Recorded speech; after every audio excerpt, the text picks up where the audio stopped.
Cara melakukan uji CFA di SPSS adalah dengan cara klik analyze, kemudian dimension reduction, kemudian faktor.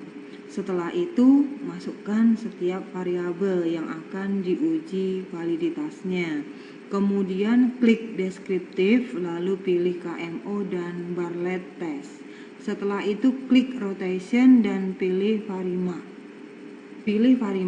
Setelah itu klik extraction, kemudian klik eigenvalue greater than 1. Output dari uji CFA di SPSS adalah seperti ini. Ini jadi tampilan pada saat kita klik KMO sama Bartlett test tadi.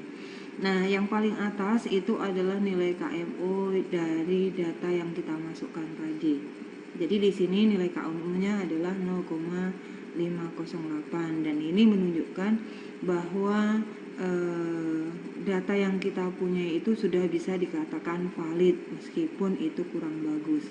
Tapi di sini yang jelas adalah lebih besar 0,5. Kemudian selain itu kita juga bisa melihat tampilan dari total varian explain. Jadi di sini kelihatan nilai eigenvalue-nya berapa. Nah, kalau dilihat dari tabel, ternyata ada dua komponen yang nilai eigenvalue-nya adalah lebih dari 1. Maka itu menunjukkan bahwa jawaban-jawaban dari kuesioner itu adalah terklaster menjadi dua kelompok. Kenapa dua kelompok? Karena di sini ada dua komponen atau ada dua nilai yang eigenvalue-nya adalah lebih dari 1.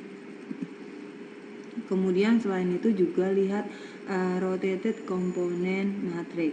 Jadi dari rotated komponen matrix ini nanti akan bisa diketahui gambaran dari nilai faktor loadingnya.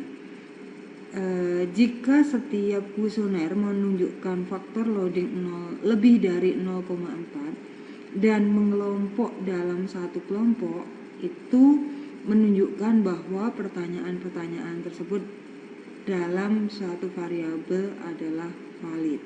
Jadi misalkan ini, kalau kalian lihat di dalam tabel ini ternyata jawaban 1, 2, 3 itu adalah mempunyai loading faktor yang lebih dari 0,4 dan mengelompok di komponen pertama. Ini artinya jawaban 1, 2, 3 itu adalah valid mewakili satu dimensi. Kemudian jawaban 4 sama 5 dia mengelompok di dalam dimensi yang lain. Jadi tidak valid untuk kelompok yang pertama tadi. Jika ternyata ada jawaban-jawaban yang tidak punya loading faktor lebih dari 0,4 di setiap komponennya, maka jawaban-jawaban itu sebaiknya dibuang dan tidak diikutkan di dalam proses berikutnya.